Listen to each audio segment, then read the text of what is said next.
October 25th, 1944. The sea east of Luzon was black glass, untouched by wind, cloaked in silence.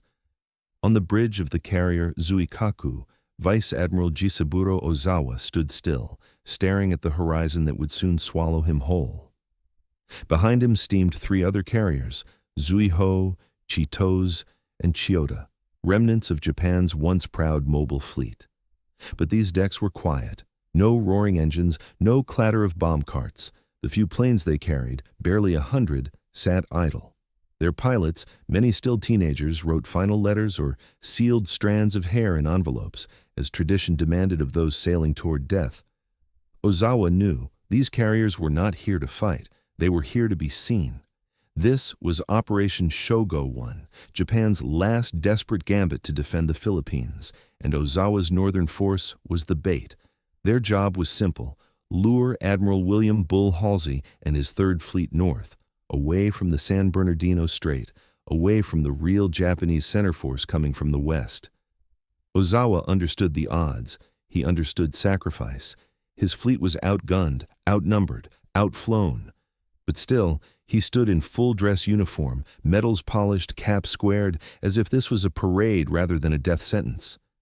South of him, America's war machine surged forward. Halsey's carriers, Lexington, Enterprise, Essex, prepared to launch over 500 aircraft.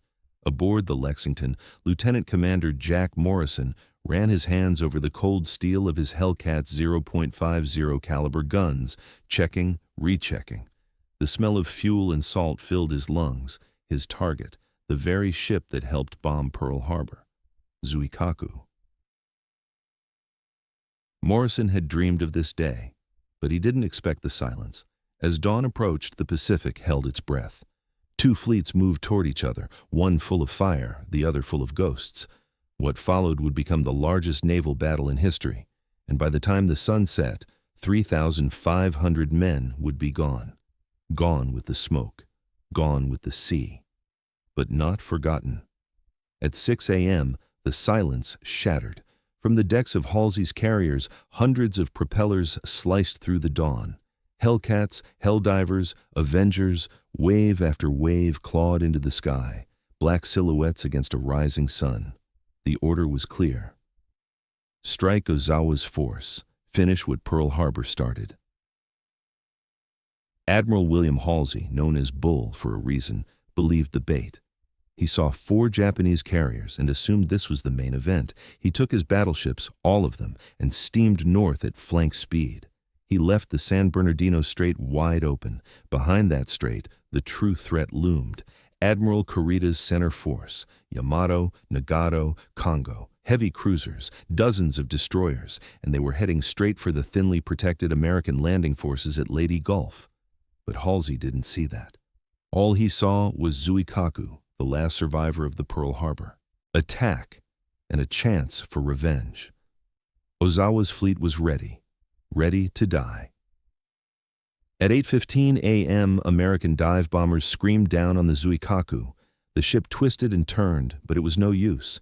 5 bombs struck her decks. Fires broke out below. Ammunition cooked off. Steel bent and groaned. She began to list.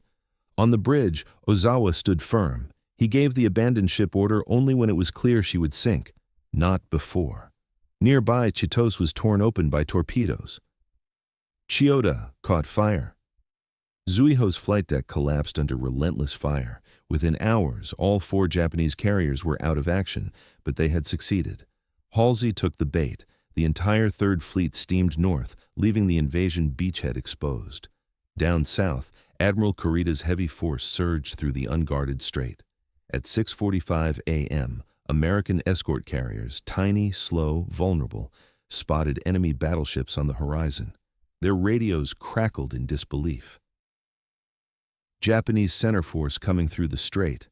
Repeat, coming through the strait. The trap had closed, and the men of Taffy 3, a ragtag group of destroyers, destroyer escorts, and baby carriers, now stood alone against the most powerful surface fleet Japan had left. What came next would defy every rule of naval warfare. David would charge Goliath.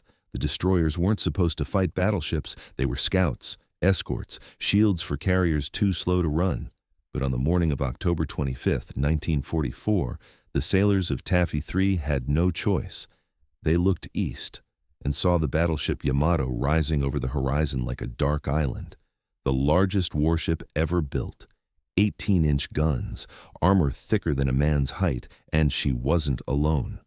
Yamato, Nagato, Kongo, cruisers, and destroyers, 23 ships in all, charged through the San Bernardino Strait like wolves set loose. Admiral Kurita had orders: destroy the American beachhead at Leyte. What stood in his way? 6 escort carriers, 3 destroyers, and 4 destroyer escorts. Taffy 3. It should have been a massacre. Instead, it became legend. At 7:06 a.m., Commander Ernest Evans aboard the USS Johnston gave a chilling order. All ahead flank. Prepare for torpedo attack. His ship, barely over 2,000 tons, charged the Japanese line. No support, no armor, no chance.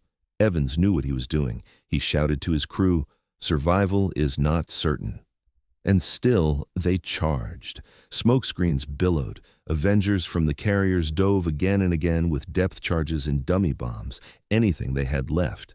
Even the tiny escort carrier Gambier Bay turned to run, firing its 5-inch gun in desperation. Shells rained down. The sea exploded. Radio chatter filled with panic and prayers. But Taffy 3 would not break. The USS Johnston struck a cruiser with torpedoes and vanished in a fireball. The USS Howell was ripped in half by Yamato's guns.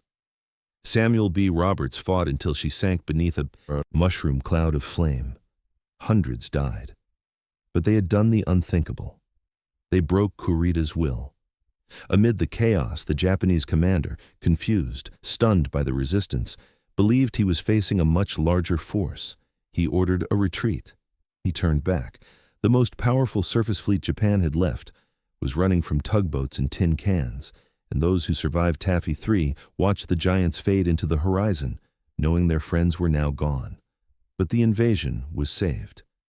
At Leyte Gulf, steel didn't decide the day. Men did. The battle was over by noon. Smoke clung low across the sea. Oil burned on the waves. Bodies floated beside twisted wreckage, silent markers of unimaginable courage. Taffy 3 was nearly gone. The USS Gambier Bay had slipped beneath the surf, her decks torn open by cruiser shells. The Johnston, the Howell, the Samuel B. Roberts, all sunk. Hundreds of sailors clung to life rafts or drifted alone in the wreckage, some wounded, others singing hymns to stay awake. The ocean, once so still, had become a graveyard. And yet, the Japanese fleet had vanished. Kurita, haunted by the ferocity of the resistance, ordered his force to withdraw. He had sunk 6 ships, killed hundreds. But the American landing force at Leyte, the heart of General MacArthur's return, remained untouched. He had failed his mission, and the men of Taffy 3 had succeeded. Word spread quickly. Across the Pacific, from battleships to mess halls, sailors whispered the story of destroyers charging battleships and winning. Admirals wept during debriefings. President Roosevelt was briefed within hours. A 26-year-old gunner from the Roberts, still covered in burns, told reporters, "We weren't supposed to fight them, but we sure as hell weren't going to run." Survivors were pulled from the water one by one. Some had been drifting for nearly 48 hours. Some never made it. Sharks circled, wounds festered, but they held on because they had to, because their sacrifice meant something. Back in Japan, the news was different. The Imperial Navy had lost 4 carriers, 3 cruisers, and nearly 10,000 sailors. It was the end of Japanese naval supremacy. Never again would the empire mount a coordinated carrier operation. Admiral Ozawa survived. So did Kurita. But they returned home to silence. No parades, no medals, just empty docks. In contrast, the men of Taffy 3, those who lived, became legends, not for winning, but for refusing to lose. And when asked what gave them the strength to charge battleships in floating coffins, they always gave the same answer. We had no choice. Because behind them, on those beaches, were thousands of Marines, engineers, medics, and America never leaves her own behind.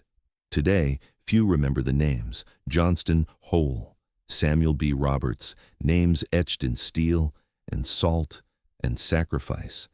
But for those who study the Battle of Leyte Gulf, for those who served and survived, these names are sacred. They represent something more than ships. They represent a moment when courage outran logic, when duty defied death. The battle off Samar, the fiercest segment of Leyte, remains one of the most one-sided clashes in naval history. On paper, it was a slaughter. In spirit, it was a miracle. Survivors would return to quiet lives.